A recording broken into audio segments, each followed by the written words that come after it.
Producido por tupodcast.es.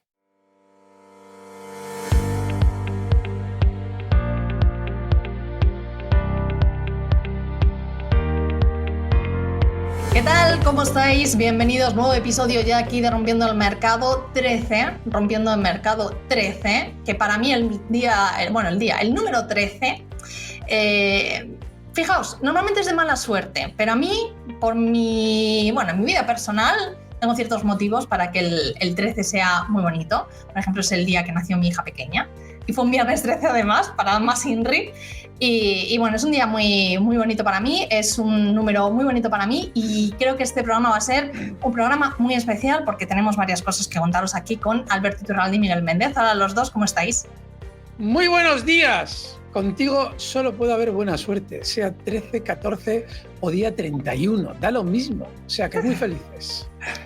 Bueno, vosotros que me la dais la buena suerte. Bueno, yo he nacido en 13.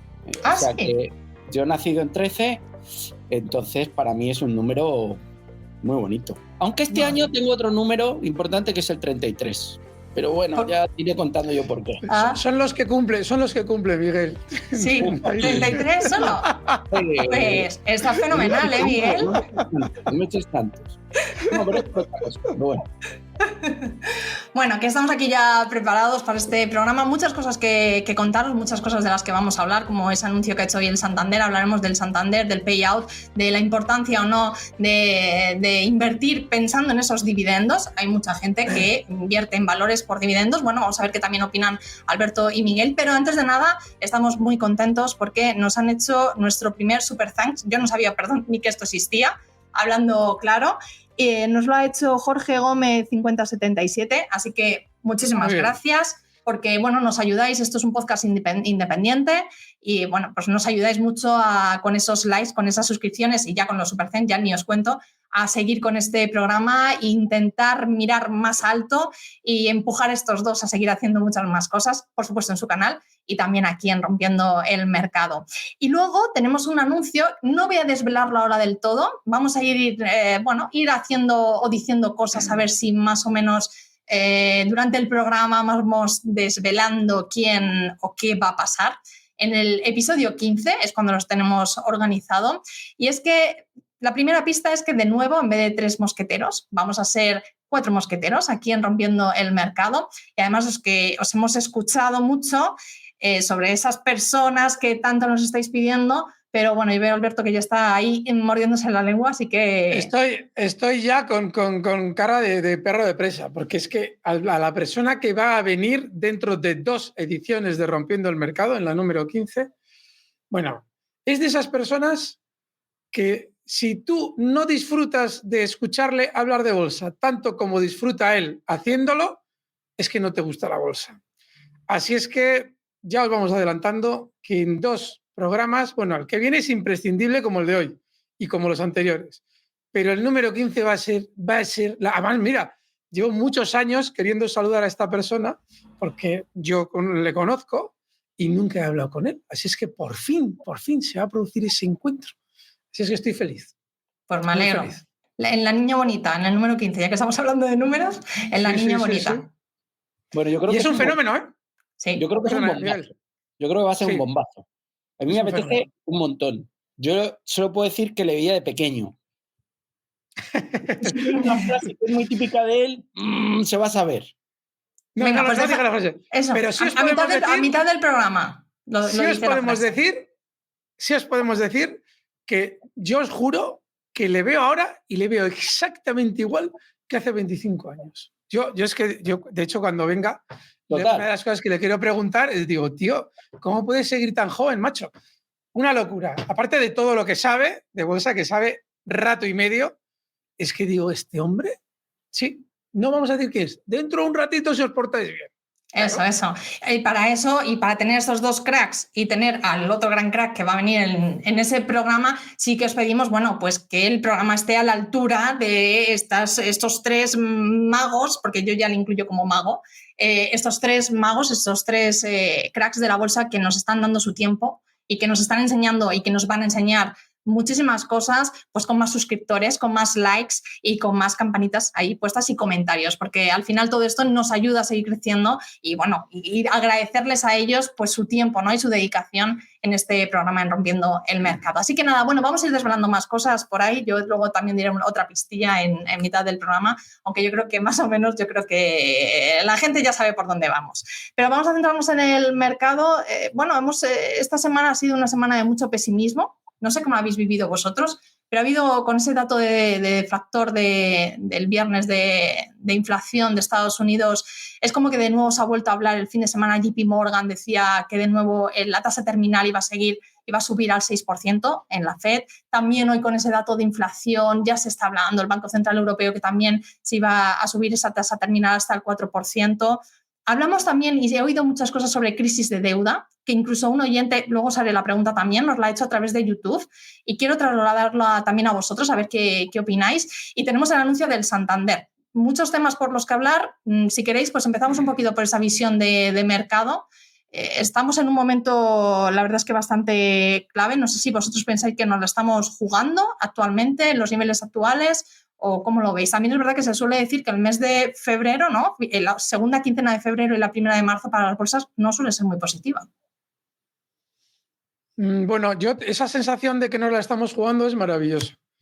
Mirad, muy probablemente la bolsa va a realizar un ciclo lógico que es seguramente funcionar bien, ojalá hasta mayo o junio. Eso del selling May and go away es probable. Y es muy importante que para que eso suceda tengamos la sensación que tú acabas de describir. La sensación de que estamos en un momento clave, de que en cualquier momento se rompe la vajilla y de que todas las circunstancias que se están colocando en la mesa generan incertidumbre. Si en la bolsa no hay incertidumbre, no es bolsa. Entonces, para que pueda subir, tiene que haber incertidumbre, porque esa incertidumbre impide que el inversor se incorpore con tranquilidad al mercado. Es cuando se despejan todos esos factores de la mesa, los que has introducido tú, cuando el mercado, el inversor se incorpora con normalidad y el mercado puede caer. De manera que para mí es maravilloso que podamos venir rompiendo el mercado tras rompiendo el mercado con esa sensación por tu parte. Y es muy importante que sea por tu parte, porque claro, Miguel y yo, como estamos todo el día en el mercado, tenemos sensaciones distintas. Sin embargo, a nosotros lo que nos interesa, si queremos el mercado ver al mercado subir, es que quien viva el mercado con un poquito de distancia, porque tú al fin y al cabo no estás especulando directamente, pero sí que tienes vínculo con el mercado, lo vea como tú lo has descrito. Así es que, fenomenal. Yo estoy encantado de que esté sucediendo todo lo que has descrito ahora mismo. Pues nada, me alegro mucho. Miguel. Los datos de hoy de inflación no son nada buenos, ni el de Francia, ni el de España. Los datos de IPC han salido un poco peor de lo esperados.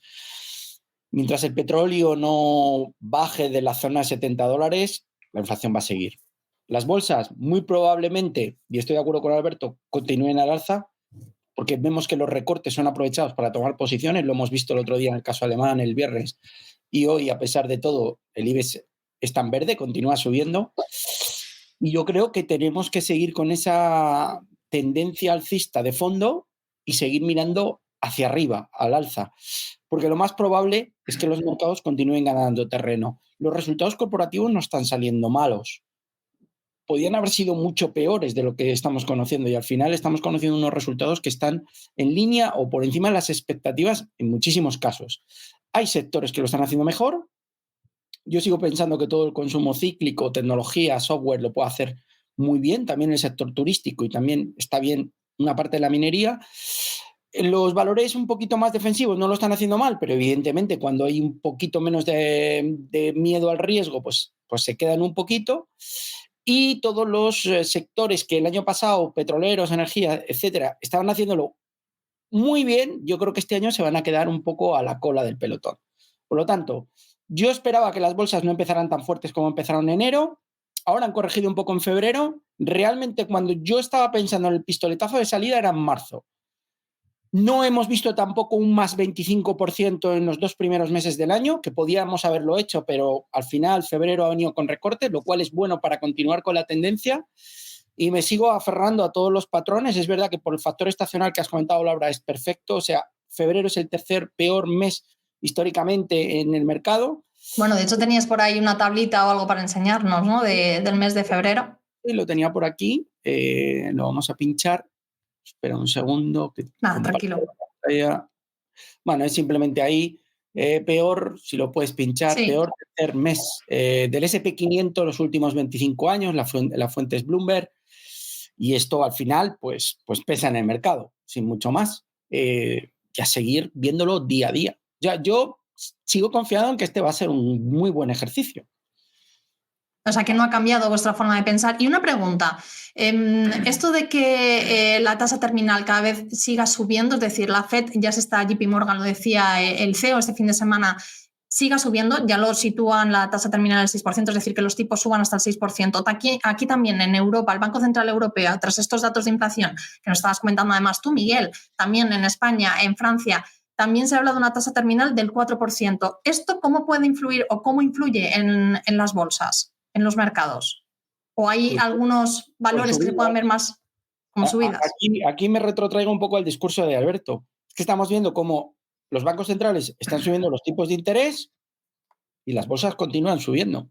Muy probablemente, cuando se empieza a vislumbrar la parada de las subidas de tipos, la Fed comunique algún tipo de programa de compra de activos, ya lo veremos, porque yo estoy convencido que llegará en 2024 y las bolsas continúen subiendo más. Si no fuera así, probablemente el punto de inflexión sería, paradójicamente, al contrario de lo que la teoría dice, esto ya nos lo explicó Alberto la semana pasada, que cuando los tipos se empieza a vislumbrar que dejan de subir o comienzan a bajar, probablemente las bolsas ya hayan subido una barbaridad. Por lo tanto, es que podemos tener 2 ejercicios de baja volatilidad y movimiento alcista tendencial, después de un año tan malo como fue el año pasado. Es que los años, históricamente, que han sido tan malos, los ejercicios tan negativos como los del año pasado, suelen ir precedidos de 2 años de subidas progresivas con volatilidades bajas y muy tendenciales. No ha sido el caso el año pasado, que ha sido un año más de trading, de ranguitos laterales, aprovecharlos,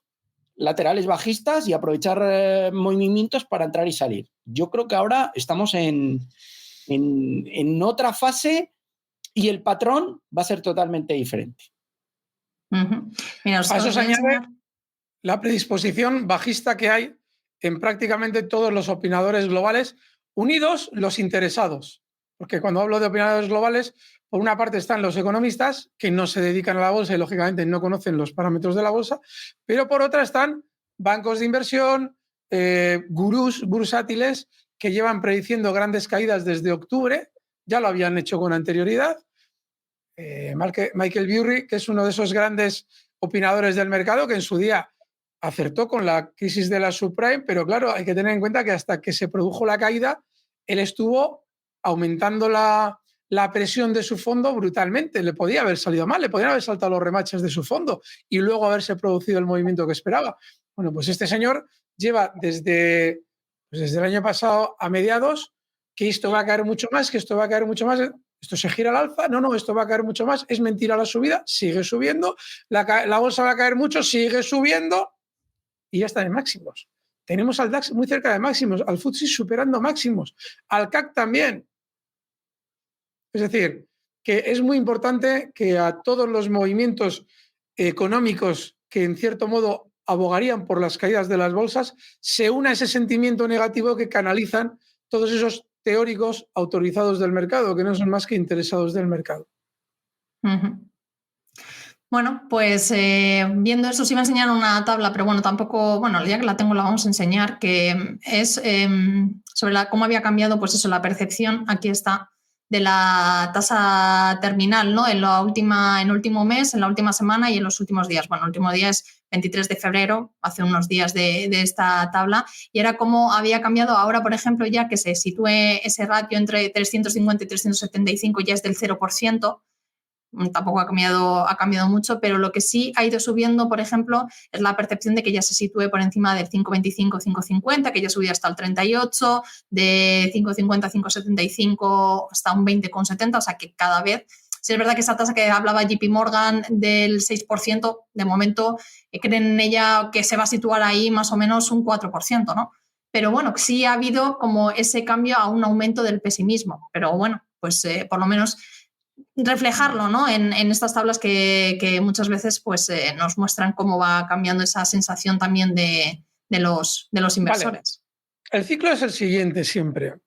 Esta subida de tipos de interés se está produciendo por el chutazo de inflación que hemos vivido, precisamente por la inyección monetaria masiva. Recordad cuando Pedro Sánchez venía con 100.000 millones de euros a España presumiendo de que era fantástico. 100.000 millones de euros, ellos te los vendían como que nos lo regalaban, pero es deuda. Pero no deja de ser dinero directo en el sistema. No es lo mismo las QEs de las que nos habla Miguel que la inyección directa en la economía de 100.000 millones de euros. En las QEs muchas veces ese dinero no entra en la economía. De hecho, prácticamente casi nunca. Y lo que se produce es una artificial subida de los activos precisamente porque hay alguien que está introduciendo dinero para adquirir activos, pero activos financieros. Sin embargo, cuando tú traes dinero a la economía directamente y lo sueltas en la economía, véase tipo crédito ICO, como lo quieras poner. Al final lo que sucede es que los precios suben como hemos vivido ahora, ¿vale? Entonces, ¿qué es lo que ocurre? Que no se pueden utilizar teorías antiguas de crédito que no tengan un factor similar al actual. Y ahora tenemos un problema. Para que los tipos de interés altos supongan un problema en la bolsa, antes tienen que superar por mucho, es decir, convertirse en tipo de interés real muy por encima de esa inflación. Y para eso queda mucho camino todavía. Camino suficiente para hacer subir mucho el mercado y que cuando ese momento llegue, todavía nos convenzan de que la bolsa va a subir más, porque aunque los tipos de interés reales estén muy por encima, tipo de interés muy por encima de la inflación, es decir, un tipo de interés real positivo de un 3 o más por ciento, que aún así va a ser la economía una maravilla y que podemos lanzarnos a comprar y que todavía hay recorrido a las bolsas. Eso es lo que van a hacer. Para ese entonces la bolsa ya habrá subido mucho, porque además en la bolsa hay un componente terrible, y es que el inversor solo se acerca a la bolsa cuando ve las circunstancias en el tono positivo en la economía y además está continuamente oyendo hablar en los medios que la bolsa ha subido mucho. Y curiosamente, en los medios no se está oyendo hablar de que la bolsa ha subido mucho, aunque lo esté haciendo. Tenemos a un índice DAX todavía un 30% por encima de los mínimos. Y en los telediarios no se está diciendo eso. Se está hablando de guerras, se está hablando de inflación, se está hablando de tipos de interés, pero nadie está diciendo que con todo ese escenario la bolsa ha subido un 30% en 4 meses. ¿Por qué? Porque el sistema financiero guardará esas noticias para cuando los tipos de interés ya hayan subido mucho más o bastante más, estén bastante por encima de la inflación y interese hacer entrar a los inversores en la bolsa. En ese momento les dirán, bueno, fíjate todo lo que ha subido la bolsa con lo que han subido los tipos de interés. Ahora que ya la economía se ha controlado, la inflación se ha controlado y está todo fenomenal, ahora tienes que comprar, porque fíjate, la bolsa ha subido un 50% en un año, por poner un ejemplo. Así es como funciona toda la propaganda del sistema financiero y es infalible. Ahora lo que nos estáis escuchando, pensáis que eso no les va a funcionar. Estáis equivocados si pensáis así. Les va a funcionar redondo. Ya veréis cómo cuando llegue ese momento, todos los analistas que ahora os dicen que la subida de tipo de interés, esto está fatal, porque tal, dirán, no, claramente la bolsa ha cambiado su tendencia, el DAX ya estará por encima de los 16.200, ya lo veréis, está ahora mismo en 15.300, 15.400, y cuando eso suceda, y hablo por encima, que puede ser muy por encima, cuando eso suceda, esos analistas que os llevan diciendo que no, que la tendencia sigue siendo bajista, os dirán que no, que claramente la bolsa es alcista, que hay que incorporarse, tal. Y ahí será cuando Miguel y yo os digamos, ojo, tened ya mucho cuidado. Mirad lo que pasa con el Banco Santander. Ayer en la magia de la bolsa, Miguel y yo quisimos hacer un programa especial, lo dividimos, el programa de los valores, porque queríamos hablar de que los bancos estaban saltando. Porque fijaos cómo han parado durante unos días, estaba la duda de si iban a recortar y de repente el BBV durante la sesión de ayer salta al alza y el Santander salta al alza. Si no estás pendiente en ese momento, te pierdes la subida. Y se producen esos saltos sin que en los telediarios se esté diciendo lo que hay que decir, que es que la bolsa española durante los últimos meses ha subido una barbaridad, que la bolsa alemana ha subido una barbaridad, que en Estados Unidos han subido mucho las bolsas desde que marcaron mínimos en octubre. No, eso no sale. Que si el gobierno va a dar subvenciones a no sé qué, que si, claro, subvenciones que es con nuestro dinero, que si en Europa le dicen que son buenísimos en la economía, que si en la guerra de Ucrania, que si... No estáis oyendo hablar de que las bolsas suben, porque están esperando para hablaros de que las bolsas suben cuando ya hayan realizado la subida y les interesa que vosotros compréis. De ahí lo importante de ese rompiendo el mercado desde que empezamos. De que, mira, al mundo no le habrá tocado beneficiarse de la bolsa, porque les han tenido entretenido con otras cosas. Pero vosotros sí, porque esos bancos van a seguir subiendo. Ya lo veréis.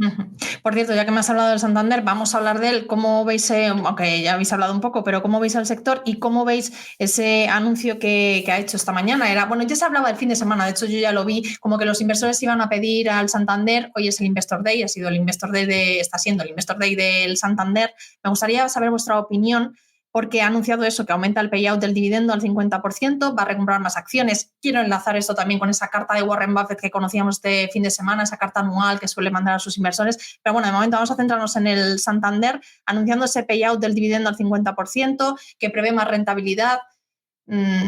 Todos esos anuncios, por eso saltó ayer, como estáis hablando, el Santander, no tiene nada que ver, nada. Primero saltó el BBV.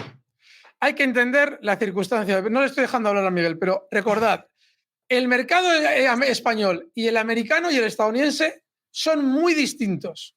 A mí lo que me gusta mucho de escuchar a Miguel es que él tiene otro concepto, porque el mercado estadounidense es muy honrado y la compra de acciones no tiene nada que ver con cómo se ejecuta en España. Y ahora que nos hable Miguel de esos procesos y de la carta de Warren Buffett, si la conoce, que seguro que sí. Bueno, yo luego se lo comento, si no. De la recompra de acciones en España. O sea, esa carta de Warren Buffett en la que decía, y es verdad, tiene razón, en Estados Unidos tú eres un inculto financiero si interpretas que es malo la recompra de acciones de las compañías. Y yo en España lo que explico es que la recompra de acciones de las compañías normalmente se utiliza para generar un sentimiento comprador artificial en los inversores, como el dividendo.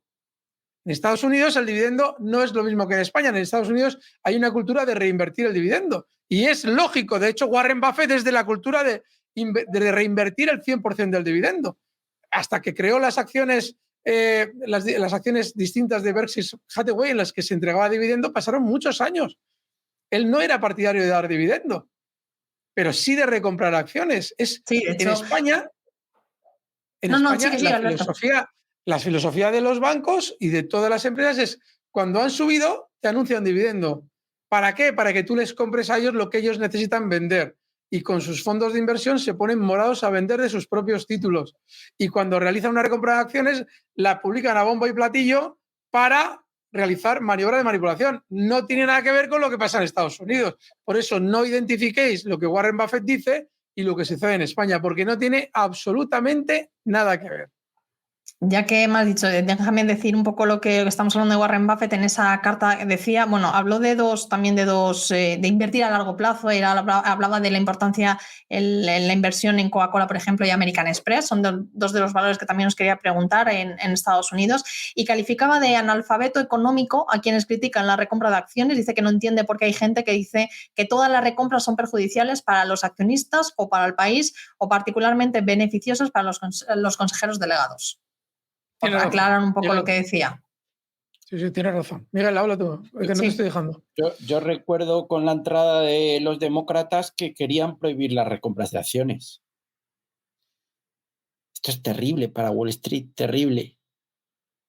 Alguien me puede llamar lo que me llame. Yo como inversor estoy deseando que vuelva Trump, como inversor. ¿Por qué? Porque con Trump los 2 primeros años de mandato fueron unos de los más alcistas en la historia de Wall Street. Hablo como inversor, no quiero mezclar política. A uno le puede gustar más demócratas, a otros republicanos, el personaje te puede gustar o no. Los inversores con Trump, los 2 primeros años ganaron mucho dinero y Wall Street subió de forma clara y se creó empleo. Luego el tipo te puede parecer lo que... y puedes tener la opinión que tú quieras. Me ciño a los hechos. Miren ustedes los 2 primeros años de mandato de Warren Buffett. Warren Buffett, ¿te imaginas? Del señor Trump. ¿Qué ha hecho Biden? Si llevamos sufriendo, excepto la primera bomba que nos vendieron con cannabis y con renovables, que fue el salto fuerte, Wall Street no está teniendo un buen comportamiento con Biden. Y en cuanto a los programas de recompra de acciones, en el programa iba que los demócratas querían limitar los programas de recompra, pero señoras y señores, si los programas de recompra es una de las formas de crear riqueza y crear valor por parte de las compañías americanas, ¿por qué me afecta a mí negativamente como inversor el hecho de que la compañía en la que estoy invertida recompre acciones y al final hagan que mis acciones valgan más en el futuro?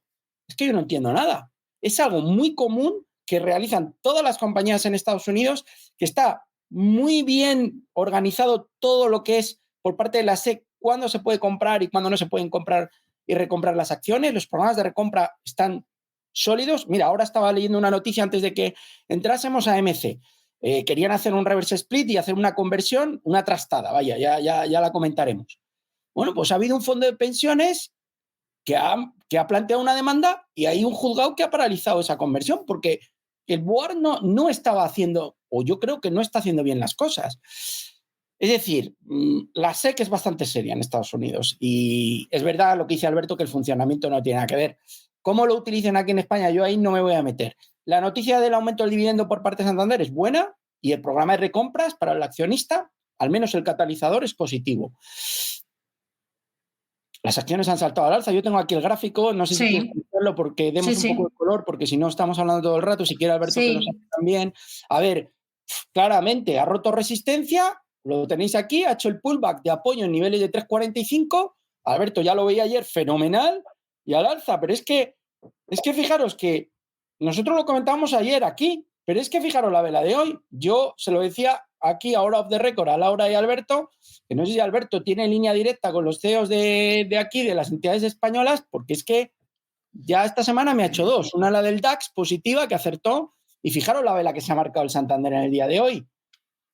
Este movimiento de ruptura ya era bueno, este pullback ya era bueno, pero es que ha llegado el salto al alza después del BVA. ¿Pinta que va a ir a los 4? Pues pinta que va a ir a los 4. No tiene mal aspecto. Todo lo contrario, muy bueno. Alberto. Pues sin más, muchas gracias Miguel por recordarlo, pero en principio hay que recordar que la banca sigue todavía, claro, cuando presentan resultados hace 3 semanas surge la duda de si están repartiendo. Y yo aquí rebato de una manera que luego afortunadamente el precio nos ha dado la razón a Miguel y a mí. Es que la banca lleva defenestrada muchísimo tiempo y fuera del foco muchísimo tiempo, y la banca es el sector más importante en España y no hemos oído hablar en los 2 últimos años apenas de la banca en bolsa, y eso hay que compensarlo. Cuando un sector como la banca está tan retirado del foco durante tanto tiempo, se produce una recogida masiva de títulos por esos núcleos duros, y eso solo se corresponde con subidas en el tiempo para vender esos títulos mucho más arriba, que es lo que van a hacer dentro de un tiempo. Pero yo me estoy fijando, perdona que te interrumpa, Alberto, yo me estoy fijando ahora, Laura, porque otra de las apuestas de Alberto ha sido que cuando la banca funciona, el sector que viene detrás es el sector asegurador. Estamos viendo más o menos las aseguradoras europeas no lo están haciendo mal, Munich Re y compañía, etcétera. Mapfre está saltando, que lleva mucho tiempo en ese rango lateral. Si queréis, si la tienes por ahí. Sí, si podéis buscarlo, si así lo vemos en el gráfico. Vale, te la tengo compartida. Por supuesto que el sector asegurador americano tuvo un gran ejercicio el año pasado. Todas las compañías de insurance lo están haciendo bien, pero el año pasado lo hicieron muy bien. Y ojito al sector asegurador europeo, porque es que lo ha dicho Alberto, que lleva acierto tras acierto consecutivo. Entonces, vamos a fijarnos, Mapfre, que bueno, ya está en 2.04, nosotros hemos estado hablando de ellas en niveles de 1.90, 1.95, está saltando el 2, rancazo lateral, fijaros ahí los años que se ha tirado entre zonas de 1.20 y 1.80, pero cuidado porque como rompa el 2.20, que son los máximos, tiene aún recorrido. Alberto. No, está muy fuerte. Históricamente es lo que comentaba Miguel. Muchas veces cuando hemos tenido al sector bancario especialmente boyante, yo no sé por qué razón, igual podríamos encontrarle una lógica si nos pusiéramos a ello, tampoco se la he buscado, pero históricamente siempre el sector seguros salta después. Entonces, claro, dentro del sector seguros hay valores y valores, como también en la banca. Por ejemplo, estos días Corporación Financiera Alba está muy, muy parada, pero es que Corporación Financiera Alba es marca de la casa, que sea muy lenta. Entonces, bueno, si sabemos observar todos los bancos cuál es el que más o menos asoma la cabeza, pues es otra forma de aprovechar el mercado, como también lo ha sido Deutsche Telekom y Telefónica durante los últimos días. Es decir, es muy importante entender que cuando el mercado nos tiene hipnotizados con noticias negativas, no prestamos atención a lo que hacen los valores. Y no le prestamos atención porque no pensamos que los valores vayan a subir. Bueno, pues justo ahora, con ese sentimiento que Laura nos describía al principio, es cuando tenemos que estar pendientes de decir, ostras, a ver, espera, o sea, todo el mundo bajista, vale. Pero ¿qué están haciendo los valores? Nos vamos a la banca, joder, están saltando. Hace 4 meses nos decían que el Credit Suisse iba a quebrar y que la banca, bueno, era un sector que podía ser muy peligroso. Justo en la banca había que estar. Bien, después, ¿qué pasa? Coño, Telefónica, asoma la cabeza. No, BlackRock abre cortos. Hay que comprar telefónicas. Telefónica salta. Después, los seguros. No, es que la situación sigue muy mal. Saltan los seguros. Y así lo iremos viendo con todos los sectores. Si es que para cuando llegue el final de la fiesta, habrán saltado todos y habrán subido todos. Y saldrán en los diarios diciendo, hombre, la bolsa ha subido en el último año un 50%, hay que comprar. Tarde. Y para ese momento será decir, oye, no os des cuenta de que ya ha subido todo.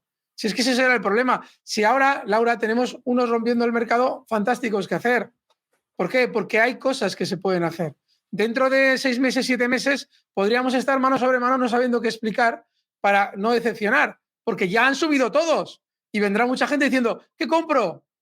Ahora es cuando hay que estar en bolsa. Y es muy importante que todos los que nos estéis viendo, no solamente estéis más proactivos para comprar, llegado el caso, si surgen oportunidades, sino que recordéis muy bien, pero muy bien, si queréis aprender de bolsa, lo que ha venido sucediendo con todos los REM que hemos hecho durante estas 13 ediciones de, joder, sentimiento negativo y el mercado subiendo. Y Miguel, que nos traía unas estadísticas que nos decía, es que, joder, estadística que miro, estadística que me dice que el 2023 va a ser un buen año. Y ya lo estáis viendo. Es que está siendo un muy buen año. Entonces, claro, si tomáis nota de todo lo que hemos vivido desde las 13 ediciones de REM, aprendéis muchísimo de bolsa. Porque cuando llegue la próxima crisis y os digan que vamos a morir todos y que hay que vender todo, diréis, espérate, que conozco a un señor como Miguel Méndez y una señorita como Laura Guzmán, que en un programa, y a Iturralde, que me dijeron que no me fiara de todo esto. Y es que lo habéis podido vivir durante este tiempo y lo vais a seguir viviendo. Estamos en un tiempo súper bursátil, súper bueno para la bolsa. Oye, volviendo al tema de dividendos, ¿vosotros sois a la hora de elegir valores para invertir en fijaros en si reparten o no dividendos? ¿O no? Yo no. Como admirador del mercado americano, evidentemente no. Porque en Estados Unidos se mira más, o el objetivo principal es capitalizar la compañía, que el market cap aumente y que se cree valor directamente al accionista por incremento del precio de la cotización y no tanto por rentabilidad por dividendo. Y a mí me atrae más. Yo respeto la otra parte, pero las grandes revalorizaciones se producen en ese tipo de compañías, no en las que abonan dividendos. De hecho, si hay una cultura del dividendo en España, es, y lo siento mucho, por catetismo bursátil. Porque en Estados Unidos, como bien sabe Miguel, hay una filosofía de la pertenencia como accionista a una compañía. Esa compañía reinvierte dividendo con el fin de crecer lo máximo posible o realizar adquisiciones o inversiones. Y en España, como saben que somos muy lelos y como en general los medios han mantenido en el estado de catetez, si se puede decir esa palabra, al inversor, pues las compañías lo que hacen es cuando te quieren vender sus títulos para caer, prometerte un dividendo. Yo esa estrategia la he explicado históricamente en Repsol. Repsol, cada vez que ha marcado unos máximos para caer, establecía una propaganda masiva de que iba a aumentar el dividendo, que iba a realizar planes de retribución a sus empleados mediante acciones. Esos planes de retribución a los empleados, sobre todo, buscan el objetivo de darles las acciones muy caras y también incluirles la imposibilidad de vender esas acciones en un periodo concreto de tiempo, normalmente 2 años. Claro, tú el sueldo tuyo lo cobras con acciones que están cotizando igual en 16 euros, el valor cae, no puedes venderlas, la compañía te ha empapelado a ti mismo. Entonces, cuando tú ves esas estrategias, van siempre acompañadas del aumento del dividendo. Payete que ha hecho esta semana. Recordad que el dividendo de Telefónica tal, porque sabe que los inversores españoles son muy lelos, no tienen cultura financiera. Y pero hay mucha gente que invierte así, Alberto. O sea, yo veo muchísima gente que su decisión a la hora de comprar ciertos valores es por si reparte dividendo aquí en el mercado español, por supuesto. Porque la gente en España, por eso la gente en España pierde dinero históricamente en bolsa. Por eso tú tienes unas telefónicas que cotizaban en el año 2000, 2001 en niveles de lo que sería ahora, habiendo descontado sus dividendos de 9 euros, y están en 3,89. Y la gente sigue pendiente de Telefónica de manera genérica, porque tú puedes estar pendiente de Telefónica cuando va a subir, pero no, la gente sigue pensando en ahorrar en Telefónica, porque no tienen cultura financiera, porque no saben que les han engañado, literalmente. Está por debajo del 50%. Perdona, Miguel. Yo creo, Laura, que fíjate, si queremos un dividendo, ¿por qué no compramos directamente inmuebles y tenemos una rentabilidad, por ejemplo, mensual del alquiler? Es mucho más inteligente, yo creo. La bolsa no es exactamente igual que el mercado inmobiliario. Y con esto no digo que el mercado inmobiliario sea malo, es buenísimo, porque al final tú tienes una renta que vas cobrando, vas amortizando directamente capital y si puedes vas amortizando intereses y cuando pasan 15 o 20 años directamente el inmueble casi es tuyo, ¿no? Esa es un poco la teoría, depende de la rentabilidad que obtengas, pero al 5% en 20 años el inmueble prácticamente es tuyo. La bolsa funciona de otra manera. Entonces, tenemos un mercado que si queremos ser rentistas y tener una rentabilidad es directamente comprar una vivienda, no tenemos que ir al mercado. La bolsa está creada al final como una vía de financiación y al final lo que quiere es crear valor para un accionista, crear valor, no darle una renta. Y crear valor, al final yo entiendo, es que la capitalización y la cotización de la compañía vaya aumentando progresivamente conforme la evolución del negocio marcha adecuadamente. A mí me gusta verlo más de esa manera. Hay un matiz muy importante que todos los que nos estáis escuchando tenéis que tener claro. Una cosa es un mercado y otra cosa es un mercado organizado. ¿Vale? Cuando Miguel nos plantea, bajo mi punto de vista, la mejor alternativa, usted no quiere riesgos, usted quiere una renta, pues en vez de meterse en bolsa y buscar un dividendo, pues efectivamente compre un inmueble de la naturaleza que sea, ya sea un piso, un trastero, una plaza de garaje, lo que usted quiera. Y va a tener un dividendo y va a tener probablemente un efecto de revalorización. Pero es que el mercado organizado, que es la bolsa, no tiene nada que ver con ese planteamiento de yo obtener un dividendo. Nada que ver. El mercado organizado es manipulación. Esto que estoy diciendo yo, que lo decía Sá del Castillo hace muchos años, el otro día tuve la suerte de poder saludarle, es que es el ABC de la bolsa. La bolsa es un mercado organizado. Cuando alguien intente hablar de oferta y demanda como fuerzas predominantes en el mercado, es catetismo bursátil. La oferta y la demanda no mandan en el mercado, manda la manipulación. ¿Qué hace quien domina una compañía y es parte del núcleo duro? Intenta crear la demanda y la oferta en función de sus intereses. ¿Y cómo lo hace? Manipulando los títulos. Eso no existe en un mercado normal y corriente, como es el inmobiliario. Porque el mercado inmobiliario tiene la suficiente grupo de operadores no coordinados como para ser un mercado en el que efectivamente tanto la oferta como la demanda tienen un poder que no existe en un mercado organizado como la bolsa. Y ese matiz, mira, si solamente por lo que acaba de explicar Miguel y acabo de decir yo, escucháis este programa de hoy y os lo quedáis eso bien claro para el resto de vuestra vida de especuladores, os ha merecido la pena el rato que os habéis quedado. Porque realmente cuando escucháis hablar a muchos economistas no se dan cuenta del matiz que estamos introduciendo Miguel y yo. La bolsa, al ser un mercado organizado, no sigue los patrones económicos tradicionales. Simplemente sigue patrones de financiación totalmente manipulados. En el caso de España, mucho más. Miguel tiene la suerte de que al manejarse dentro del mercado americano, ese market maker lo huele más a distancia, porque interviene menos. En España es pura y dura manipulación. Entonces, si no tenéis claro ese concepto, es decir, estáis totalmente al margen de lo que sucede realmente en la bolsa. Es muy importante eso. Entonces, claro, la siguiente pregunta, se habría un debate en Twitter con nuestro episodio, creo que fue hace 2 episodios, sobre los gráficos que mostrabais si eran mostrando dividendo o no. Decían que querían preguntar si son los gráficos lo mostráis con dividendo o no, y cuál es la diferencia, porque decían, creo que era Tilaltuno, uno de ellos, decían como que claro, que es diferente ver un gráfico cuando estamos hablando sobre ciertos valores, cuando se muestra ese gráfico con dividendos o se muestra sin dividendos, o sea, ¿qué cambia esa percepción? ¿Qué diferencia hay? Os pregunto. No sé, Miguel, si no, sobre todo en el caso del IBEX. O sea, si sacamos un IBEX Total Return que realmente en el IBEX es donde más dividendos se abonan, pues el índice que descuenta el dividendo conforme lo hacen las acciones estaría muchísimo más alto, porque aquí el dividendo es muy alto. Y evidentemente puede haber variación en el gráfico. Sí, vale. Es cierto. Hay algo muy importante. Los gráficos de acciones siempre con el dividendo descontado. En los índices, como bien dice Miguel, si utilizáramos el Total Return, que es el que nos está dando los precios de las acciones, incluyendo el dividendo que han descontado, por ejemplo, el DAX Xetra alemán utiliza ese sistema. Sin embargo, el IBEX español, nuestro índice, no utiliza ese sistema. Estoy intentando encontrar... Sí, te estamos viendo. Para mientras que estás ahí buscando.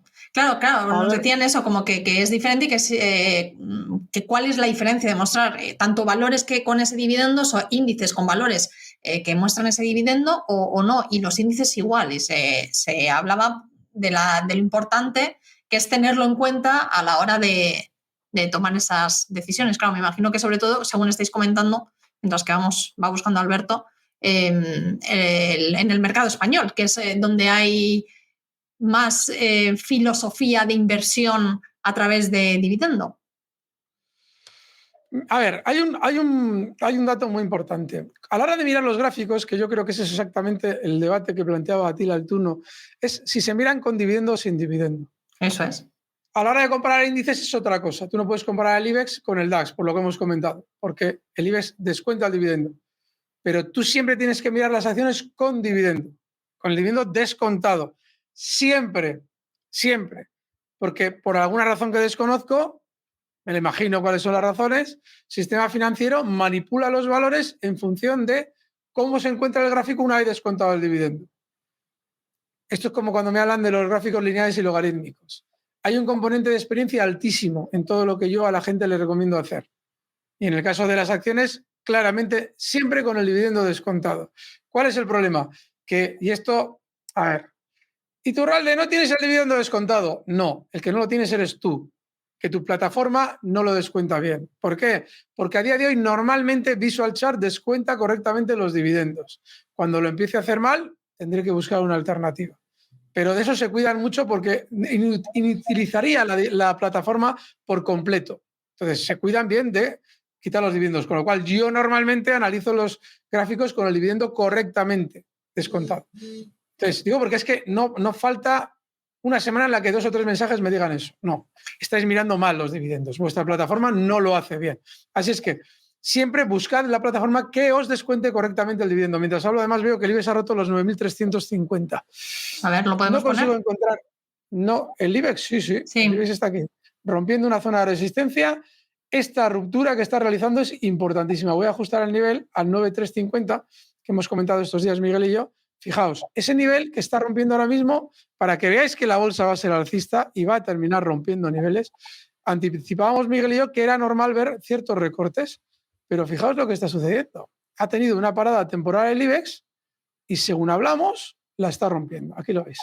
Ya lo está superando. Se ve aquí, ¿verdad? Con la ruptura de los bancos que se inició ayer y que por ahora Telefónica, Inditex aguantan, Iberdrola también, y ya lo estáis viendo. O sea, el índice IBEX está muy fuerte. Sin embargo, esto no sale en los telediarios y estamos hablando de que va a ir alcanzando niveles de la pandemia, pero de esto no se habla. No consigo encontrar, creo que me han dado, a ver, vamos a ver si consigo encontrar ese 0,61. Creo que me obliga a poner un punto y diff, vamos a ver. Aquí está. Pues mira, va a aparecer el dividendo neto, aquí está. Aquí estaría el total return. Ha habido un golpe de suerte aquí porque voy a poder, a ver si puedo, quito este y vais a ver los dos índices. Este que estáis viendo aquí a la izquierda es el índice que nos señalaba Miguel, el total return, y está en zona de máximos históricos, ¿lo veis? Y este que veis aquí a la derecha es el IBEX tradicional, que tiene unos máximos que marca en el año 2007, son estos máximos de aquí, y ahora todavía está muy lejos de alcanzar esos máximos. Alguien dirá, bueno, pues entonces hay que analizar el total return como se analiza el DAX. No, porque, bueno, podéis analizar el que os dé la gana, pero lo importante es utilizar siempre el índice que aparece en los medios y el índice que está cotizado a futuro. En España el índice que aparece en los medios y está cotizado a futuro es el IBEX 35 con descuento de dividendos. ¿Que está muy mal y que debería ser de otra manera? Bueno, pues en el año 92, cuando se introdujeron los futuros del IBEX, pues que lo hubieran utilizado el total return, por poner un ejemplo, o que se hubiera utilizado como referencia el total return en lugar del IBEX 35 que se utiliza hoy en día con descuento de dividendos. Vale, pero como no se hizo así y cuando salen las noticias los porcentajes de subida se utiliza el IBEX descontado de dividendos, yo os sugiero que utilicéis el IBEX descontado de dividendos por una razón muy sencilla, porque es el que marca el sentimiento de los inversores, al ser el que utilizan los medios de comunicación generalistas para marcarnos cómo está la bolsa española. ¿De acuerdo? Cuando se habla de la bolsa, porque eso también da mucho de qué hablar, cuando se habla de la bolsa y de cierta economía en los medios tradicionales. Me encantaría que nos explicaran cómo puede ser que la bolsa española haya subido durante los últimos meses del orden de, os lo voy a cuantificar, desde mínimos de octubre, ahora mismo subiendo un 31%, y en todo ese ciclo de subidas no se ha resaltado lo mucho que haya subido la bolsa española. Y la razón es la que os he explicado. Porque el sistema financiero está encantadísimo y necesitadísimo de que no se hable de esto, de que la gente no se incorpore compradora, de que salten el Santander y el BBV, como explicábamos Miguel y yo ayer, y que la gente no compre. Mirad, el Santander 3,72 desde el cierre de ayer y encima se ha podido comprar a la mañana, pues fijaos, un porcentaje del 5% de subida desde el cierre de ayer. Y se ha podido comprar, y eso ya lo marcaba ayer a la tarde, por eso lo comentábamos Miguel y yo. Claro, ¿qué pasa? Que al final... ¿Veis que puede seguir subiendo el Santander? Sí, claro que va a seguir subiendo. Que sí, hombre, que sí. Que la banca tiene... Yo os he explicado durante estos meses por qué iban a subir una barbaridad la banca y lo va a hacer. Miguel comentaba ya niveles de 4 como normales y es cierto. Tiene razón, Miguel. Es decir, esa zona 4 se va a ver. Que no. Que a la gente la han engañado por omisión, por silencio. La han engañado. Mira, una de las razones por la que creamos la magia de la bolsa, Miguel y yo, es que, claro, empezamos a hacer los programas contigo, Miguel y yo llevábamos años queriendo crear un canal y nos dábamos cuenta de que todos los días estaban pasando cosas que había que comentar. Entonces, claro, ahora ya lo podemos comentar, pero lo increíble es que se esté comentando en REM, Cava lo comenta todos los días en su canal y todos los demás analistas están como diciendo, y se dicen especuladores, ¿eh? Bueno, no, pero es que la inflación, no sé qué y tal. Y dices, pero chicos, es que mantienes a todos tus seguidores en la inopia, que solo hay 3 canales en España que están al día diciendo, coño, que la bolsa quiere subir, joder, espabilaos. Claro. Es así, Laura, es así. Bueno, ¿me dejas añadir una pista sobre nuestro invitado? Por favor. Yo solo voy a decir una cosa. Hoy hemos tenido a Miguel muy callado, por cierto. Pues creo que cuando venga nuestro siguiente invitado, creo que poco vamos a hablar, ¿eh? Y mira que nos gusta hablar en este programa, pero creo que tiene tanto que decir y habla tanto que vamos a decir hola y por suerte, porque vamos a aprender mucho. Por suerte, porque él, además de enseñar mucho, y nosotros vamos a poder aprender con él, como ya lo hemos hecho en los últimos 25 años, Miguel y yo, además, es que disfrutas. Este señor que va a venir con nosotros dentro de 2 semanas, yo siempre le hago la broma a Miguel. Digo, es que si esto, joder, casi digo el nombre. Es que... Bueno, sí, casi lo podemos decir. Si tuviera que explicarnos al detalle el proceso de cría en cautividad del caracol asiático, todavía nos parecería apasionante. Eso es así. verdad. Es de esas personas que hable de lo que hable, te lo pasas bien con él. Es una maravilla. Lo vive. De hecho, yo cuando hablé con él por teléfono, casi ni me dejaba hablar, ¿eh? O sea, con eso os digo todo. O sea, es apasionante. Que me gustaría hablar una cosa más con vosotros, porque nos dejó una duda un oyente también en YouTube, a través de YouTube, en el programa anterior era sobre la deuda. Decía, es verdad que esta semana pasada, fin de semana, han salido varias noticias también sobre el Banco Central Europeo, sobre la deuda, si estamos en peligro por esa posible crisis de deuda y tal. Nos lo decía Motumbo 1076, nos hacía una pregunta y decía que con todo esto, con todos los países que se está hablando de una posible crisis de deuda, si creéis que si podía haberla, esa crisis de deuda, y sobre todo, ¿cómo afectaría a las bolsas? Era la pregunta que nos dejaba a través de YouTube. Por cierto, animamos a todos los oyentes también que nos vayan dejando dudas y temas que quieran saber a través de nuestro canal de YouTube, de iVoox o de cualquiera de las plataformas donde nos escuchan. No sé vosotros cómo lo veis. ¿Cómo afectaría a la bolsa esa crisis de deuda? ¿O sería más a los bonos? Miguel, no sé si tienes criterios sobre esto. No sé si tú tienes una idea ya formada. No, porque directamente las inyecciones de liquidez van a continuar y el mercado sigue continuando. El mercado necesita su droga y su droga es la inyección de liquidez. Y el mercado financiero funciona con liquidez. Y las subidas se producen con liquidez. Y los bancos centrales tienen que inyectar liquidez. Y los estados se tienen que endeudar. Y el endeudamiento del PIB cada vez será mayor. Nos guste o no nos guste, porque el sistema financiero funciona así, endeudándose. ¿Puede haber crisis de deuda o no? Un poco que añadir, más que recordar. Pero luego el mercado va a seguir por su línea. Más que hemos visto este año caer al bono alemán en el año pasado, difícilmente. Fijaros la caída del bono alemán el año pasado, del precio de los bonos. Ojito, históricamente. Vale. Ha pasado. Hay unas... Seguimos yendo al supermercado, seguimos comprando, seguimos haciendo nuestra vida. Entonces, ¿va a haber crisis puntuales de deuda? Pues sí, evidentemente sí, pero el mercado necesita su droga y su droga es la liquidez. Y para eso están los bancos centrales que hacen la impresión de los billetes y hacen que la masa monetaria cada vez aumente más para que la predisposición al consumo funcione, para que los crecimientos se consoliden y vayan poco a poco aumentando y el sistema financiero funcione. ¿Que cada vez va a haber más endeudamiento en relación al PIB? Sí, es obvio, porque los políticos al final necesitan endeudarse para conseguir votantes. ¿Queda clara la idea? ¿Queda clara la idea? ¿Queda clara la idea? Nuestro próximo invitado. ¿Queda clara la idea? Sí. Queda clarísima, además, clarísima. En cuanto el sistema funciona así, predisposición alcista. Y esto es un homenaje a nuestro invitado de dentro de 2 semanas.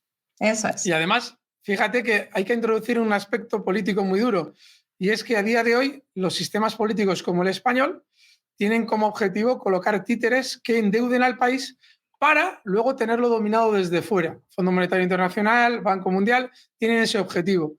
Con lo cual ellos están encantados de que España pida deuda. Hace unos días hemos vivido la kafkiana situación en la que Calviño, venían los hombres de negro, alucinaban porque no había ninguna transparencia por parte del gobierno español y reciben una llamada por parte de Europa para decir a los hombres de negro que se larguen, que ya está todo visto y que está todo correcto. Cuando ellos dicen, pero ¿cómo que está todo correcto si no nos han dejado ver nada? Tranquilos, informad en consecuencia de que todo está en orden y a correr.